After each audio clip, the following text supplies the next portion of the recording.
In this video, I'm going to show you how to add a contributor on Squarespace. And if you find this video helpful, please don't forget to like and subscribe. Now, the first thing I'd like you to do is log on to your Squarespace account. Once you're in your Squarespace account and you're in the website that you want to add the contributor to, you're going to come to the bottom of the page where you see the icon that displays your initials or display image.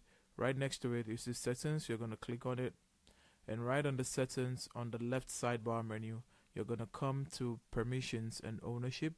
You click on that. Now on the permissions and ownership on the main display, you're going to click on permissions and ownership again.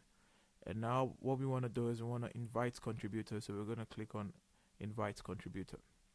It's going to ask us to verify with Google to ensure that we are the one making this change. And once we click on the verification, you're gonna see a new dialog box open. It's gonna ask for the name of the contributor, their email address. Now under the email address, there are privileges that you can add to this contributor.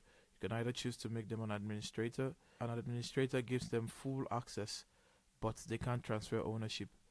So what the administrator comes with is it's going to toggle on all of the privileges, but you can choose to give them individual privileges if you'd want.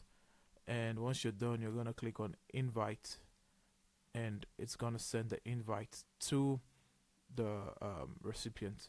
Now once that's done, all the person needs to do is click on that invite link and be accepted into your Squarespace workspace. And that's how you add a contributor in Squarespace. If you find this video helpful, please don't forget to like and subscribe. Until the next one, see ya.